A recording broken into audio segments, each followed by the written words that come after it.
très bien, on est en plein hiver là, on a des bonnes conditions donc c'est super pour la saison hivernale. Bon, 4e de la dernière trace vosgienne, est-ce que ce résultat t'a satisfait?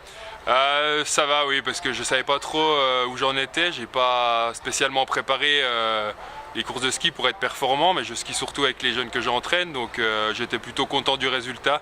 Même si les conditions ont rendu la deuxième partie de course très compliquée, je suis content d'avoir pu rester dans le groupe et j'ai pas pu vraiment m'exprimer sur le sprint parce que j'étais frigorifié, mais j'en ai quand même un bon souvenir et c'était une belle course au final. Tu étais à la lutte avec Vincent Mougel, si j'ai bien compris. Oui, voilà, Vincent Mougel et Guillaume Lalvé sur le finish. Et voilà, Vincent arrive un petit peu devant moi et voilà, c'est comme ça.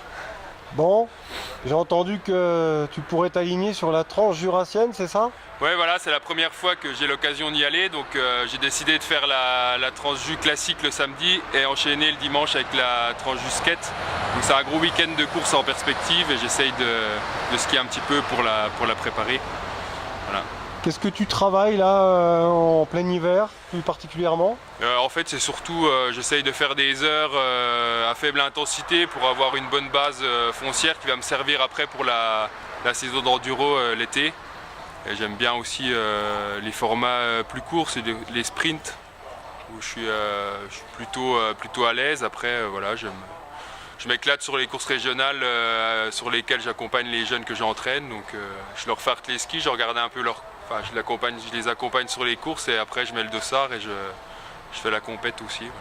Voilà, un homme aux multiples casquettes. Qu'est-ce qu'il faut que tu bosses pour être encore meilleur selon toi?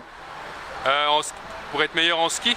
Oui. Ouais, je pense que c'est plutôt la force sur le haut du corps parce que c'est quand même super important de nos jours en ski, donc c'est un peu mon point faible. Il faudrait que je fasse des séances avec pas mal de poussées sur le haut du corps et aussi faire des séances de muscu, mais je prends pas forcément le temps de le faire de par mes obligations avec l'entraînement des jeunes et autres.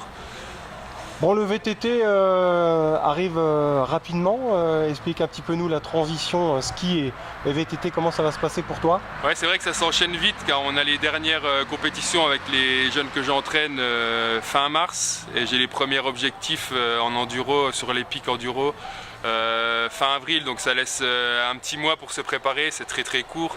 Donc j'essaye de reprendre des sensations au niveau surtout du pilotage parce que le ski de fond m'amène la base foncière, donc j'ai pas besoin de faire énormément de kilomètres pour retrouver des sensations. Donc je fais surtout, j'axe sur le pilotage et je fais aussi des kilomètres en vélo de route en début de saison pour acquérir la technique de pédalage et me remettre dans le bain, quoi.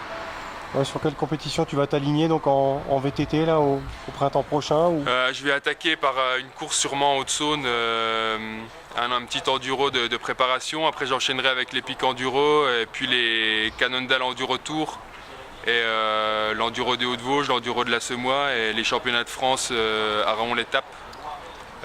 Ça doit être fin du mois de mai.